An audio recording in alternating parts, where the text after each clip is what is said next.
से ना रुके हम, मर्जी से चले हम, बादल सा गरजे हम, सावन सा बरसे हम, सूरज सा चमके हम, स्कूल चले हम, स्कूल चले हम। Good morning students. आज हम कम्युनिकेशन स्किल्स का चैप्टर नंबर फर्स्ट करेंगे। तो जो कम्युनिकेशन स्किल्स है, basically what is the communication skill. तो कम्युनिकेशन स्किल का मतलब होता है कि दो लोगों के बीच में आपस में बातचीत करना, एक ग्रुप ऑफ पर्संस के बीच में आपस में बातचीत करना, कि एक बंदा अपनी इंफॉर्मेशन सेंड करता है और दूसरा बंदा इंफॉर्मेशन को रिसीव करता है। मीन्स कम्युनिकेशन बेसिकली एक टू वे प्रोसेस है। टू वे प्रोसेस का मतलब अगर एक बंदा इंफॉर्मेशन सेंड करेगा तो दूसरा बंदा इंफॉर्मेशन को क्या करता है, रिसीव करता है। तो now communication is a two way process through which information और मैसेज। कम्युनिकेशन का मतलब जस्ट ये नहीं होता कि सिर्फ आप अपनी बातचीत को पहुंचाते हैं, बट कोई भी एक मैसेज को डिलीवर भी करना, that is also part of communication. तो कम्युनिकेशन के लिए बहुत सारी चीजें यूज होती हैं, जैसे कोई भी लैंग्वेज यूज कर सकते हैं, सिंबल यूज कर सकते हैं, साइंस यूज कर सकते हैं, या बिहेवियर का यूज कर सकते हैं। Now communication basically 4 different sections में यूज होता है, that is speaking, listening, reading and writing. मतलब कम्युनिकेशन के अंदर 4 चीजें यूज हो गई, speaking, listening, reading and writing, that are the basic part of any language. Now अब देखिए, जैसे listening plus speaking plus reading plus writing, that is using the communication. Speaking more than one language can help a person communicate well with the people around the world. मतलब अगर आपको एक से ज्यादा language आती हैं तो इट मीन्स आप आपस में इजिली बात कर सकते हैं ऑल ओवर वर्ल्ड लेवल पे। किसी भी दूसरे देश में जाते हैं, मान लीजिए आपको इंग्लिश अच्छी आती है, तो इट मीन्स आप इंग्लिश को अच्छे से समझ सकते हैं और अपनी बात किसी को भी इंग्लिश में समझा सकते हैं। तो ये एक एबिलिटी हो गई हमारे अंदर, एक क्वालिटी हो गई जिसके बेसिस में हम अपनी इंफॉर्मेशन कन्वे कर सकते हैं किसी भी बंदे का पास। नाउ अब जैसे जो कम्युनिकेशन यूज करते हैं, एक clear statement is one which convey the exact message that are trying to convey the other. तो इससे पहले हम एक टॉपिक यूज करते हैं कि जैसे जो आज का टॉपिक है that is the active listening के बारे में है। तो what is the active listening? Effective communication involve skill that can be utilized to send message.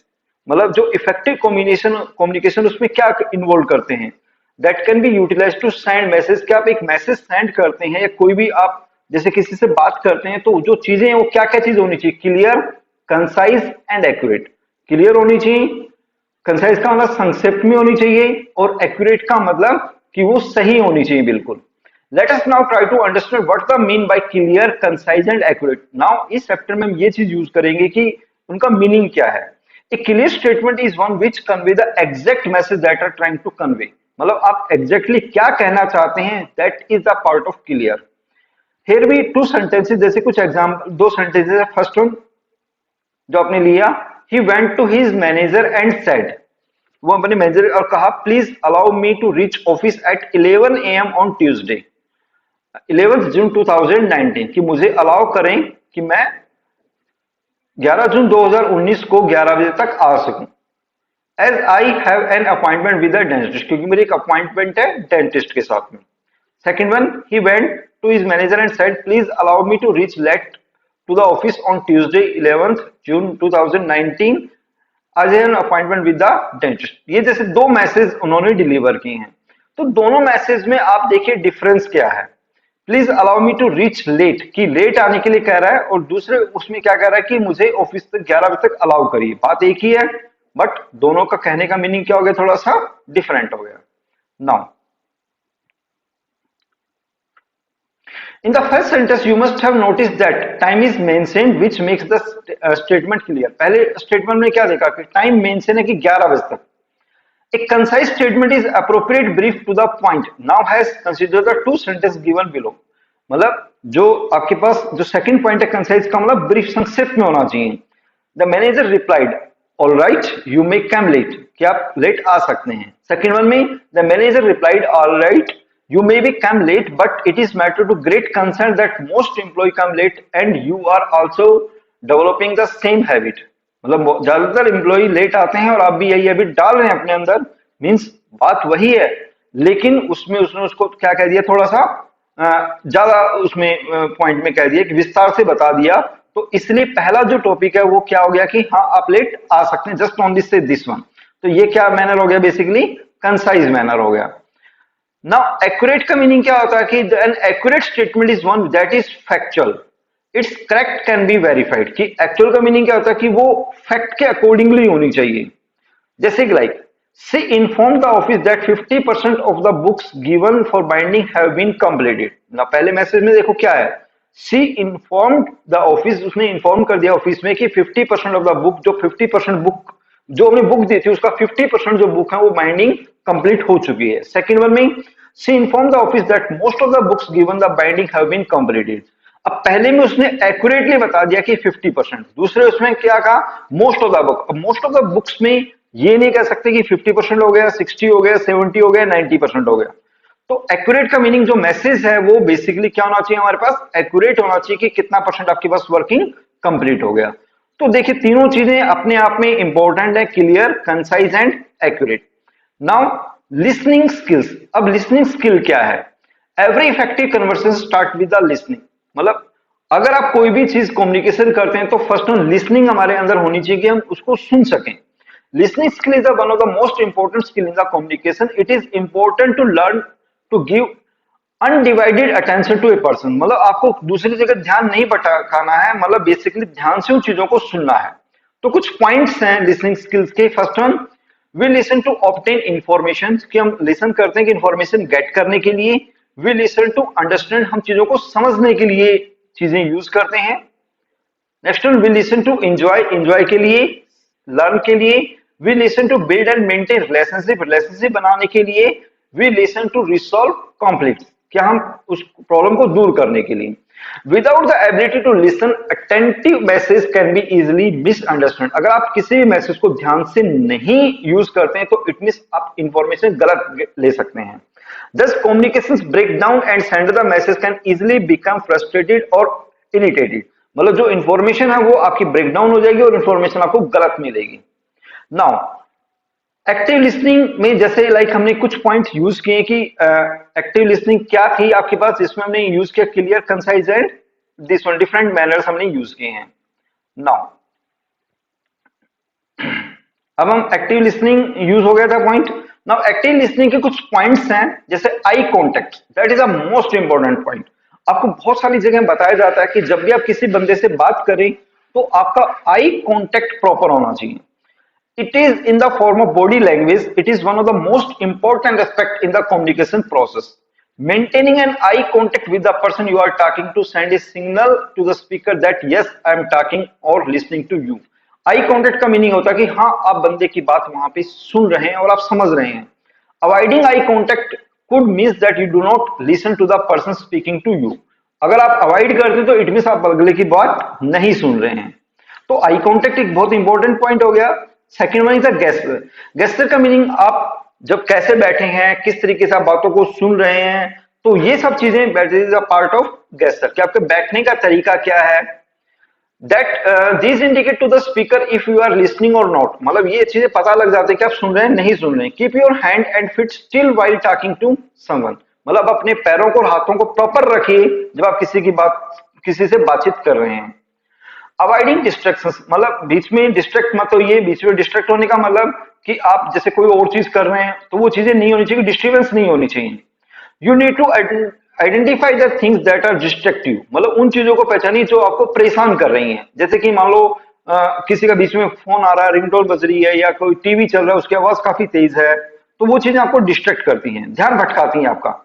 You must physically remove the distraction in order to listen attentively. मतलब आपको ध्यान से चीजें सुननी है और वो चीजें रिमूव कर दीजिए जो आपको डिस्टर्ब कर रही हैं। जैसे for example reducing the ringtone of your mobile phone और switching it off while attending a meeting. या तो आप अपने मोबाइल की रिंगटोन को धीमा कर दीजिए या फिर उसको क्या कर दीजिए, ऑफ कर दीजिए जब आप कोई भी मीटिंग अटेंड करते हैं।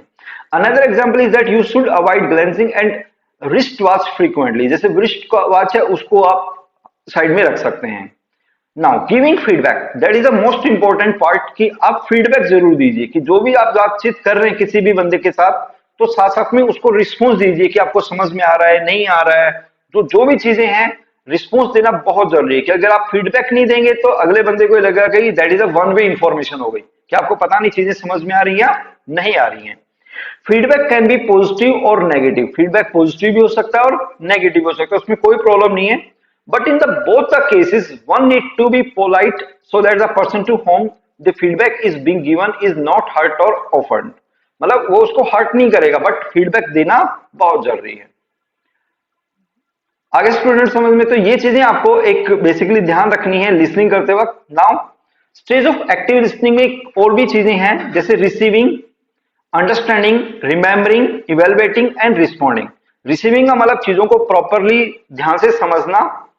अंडरस्टैंडिंग का मीनिंग भी यही है कि चीजों को आप प्रॉपरली लेते हैं, एक जैसे चीजों को समझते हैं, नोट डाउन कर सकते हैं। रिमेम्बरिंग का मीनिंग क्या होता है कि उनको याद रखना। इवेलुएटिंग, जज करना कि इंफॉर्मेशन आपको कैसी लगी। रिस्पॉन्ड का मीनिंग उसके अकॉर्डिंगली आप फिर रिस्पॉन्ड देना स्टार्ट करते हैं। रिस्पॉन्ड देने का मतलब क्या होता है कि आप बेसिकली ये देखते हैं कि आपका जो कम्युनिकेशन यूज हुआ कि वो आपको कितना अंडरस्टैंड हुआ, वो चीजें किसका पार्ट है, बेसिकली रिस्पॉन्ड का पार्ट है। How to ensure active listening, कैसे इंश्योर होंगे, तो उसमें एक वर्ड आता है रिस्पेक्ट। रिस्पेक्ट में क्या क्या चीजें इंक्लूड होती हैं, that is the first one remove. R का मीनिंग यहाँ पे क्या हो गया, remove. Remove means distractions that can be hamper listening, जो भी चीजें आपको सुनने में परेशान करती हैं, जैसे like reduce the volume of television, radio, mobile phone while talking a person, तो ये चीजें पार्ट हैं। सेकंड वन ई का मतलब आई कांटेक्ट, आपका आई कांटेक्ट प्रॉपर होना चाहिए, क्योंकि अगर हम किसी की आंख में आंख मिलाकर के बात करेंगे तो सीधी सी बात है कि अगले बंदे को आइडिया रहेगा कि उसे हमारी बात समझ में आ रही है या नहीं आ रही है। Show that are listening attentively to the speaker through gesture, मतलब गेस्चर मतलब आपका जो बैठने का तरीका है या आप किस तरीके से खड़े हैं, ये चीजें आपको दिखाती हैं कि आप कितना ध्यान से सुन रहे हैं। पी का मीनिंग यहाँ पे क्या हो गया, pay attention and focus on what the speaker is saying, कि अटेंशन दीजिए और ये देखिए कि स्पीकर क्या कहना चाह रहा है basically. Next one is the emphasis. Emphasis means to feel the emotions of the speaker, कि स्पीकर के क्या समझिए, इमोशंस को समझिए। Empathy is the ability to share someone's feeling और एक्सपीरियंस। एम्पैथी क्या होती है कि किसी बंदे की जो फीलिंग्स हैं या एक्सपीरियंस उसको शेयर करना। क्लैरिफाइंग डाउट, जो भी आपके डाउट्स हैं, देखो अगर आप कोई भी बात को ध्यान से सुनेंगे तो आपको डाउट आएंगे, तो आप अपने डाउट्स को क्लियर करिए। ट्यू का meaning tune, yourself is the timing of the speaker, wait for the speaker to finish, मतलब आप अपनी आप जो भी बात कहना चाहते हैं उसके लिए वेट करिए, जब स्पीकर का टाइमिंग खत्म हो जाए तो उसके बाद आप अपनी बात को कहिए, फिर अपना रिस्पॉन्स देना स्टार्ट करिए। तो दैट इज द पॉइंट है कि जिसमें हमें ये चीजें ध्यान रखनी होगी कि what is the meaning of respect. तो इसमें अलग अलग चीजें हमने यूज की, remove, eye contact, shows, pay attention. Pay attention के अलावा जैसे like emphasis, clarify doubts and tunes. Now आपने ये चीजें को ध्यान से यूज किया कि how to we can be using एक effective communication. Now overcoming barrier to active listening, और क्या प्रॉब्लम आ सकती हैं। फर्स्ट वन फैक्ट क्या है, being pre occupied. How a factor can be become a barrier, barrier कैसे बनेगा, मतलब किसी भी चीज को यूज करने में। When a preoccupied you will not be listen to a person carefully. अगर आप पहले से कोई मन बना चुके हैं तो आप बंदे के बात को ध्यान से नहीं सुनेंगे, मतलब आपका विचार पहले से ही नेगेटिव है तो आप बंदे की बात को ध्यान से नहीं सुनेंगे। तो पहले से कोई भी अपना बैरियर मत बनाइए और चीजों को ध्यान से यूज करिए। नॉइस एंड विजुअल डिस्ट्रैक्शंस, अगर आप बातचीत करते वक्त बहुत ज्यादा नॉइस आ रही है या बहुत ज्यादा डिस्टर्बेंस है तो भी आप उस केस में इफेक्टिव कम्युनिकेशन नहीं कर सकते हैं, अच्छे से नहीं सुन सकते हैं ना। पास्ट एक्सपीरियंस और माइंडसेट, कि हमें कोई इससे रिगार्डिंग जैसे कोई मीटिंग हो रही है और उसमें आपका पिछला जो एक्सपीरियंस है या आपका माइंड सेट है कि हाँ ये चीजें नहीं हो सकती हैं, तो भी आप इस चीजों को नहीं समझ सकते हैं। तो you have some developing basis और prejudice based on the past experience, जैसे आपने पिछले कोई आपकी चीजें हुई हैं उसी के बेसिस पे आपने कोई मन बना रखा है तो चीजें आपकी नेगेटिव जाएंगे। पर्सनल फैक्टर हो सकता है कि आपके लिए वो चीजें बिल्कुल अलग हो सकती हैं, बट इंडिविजुअल टू इंडिविजुअल वो चीजें क्या होती हैं, अलग होती हैं। मतलब कोई चीज हो सकता है आपके लिए एक अच्छी ना हो बट किसी दूसरे बंदे के लिए वो चीजें क्या हो सकती हैं, बेटर हो सकती हैं।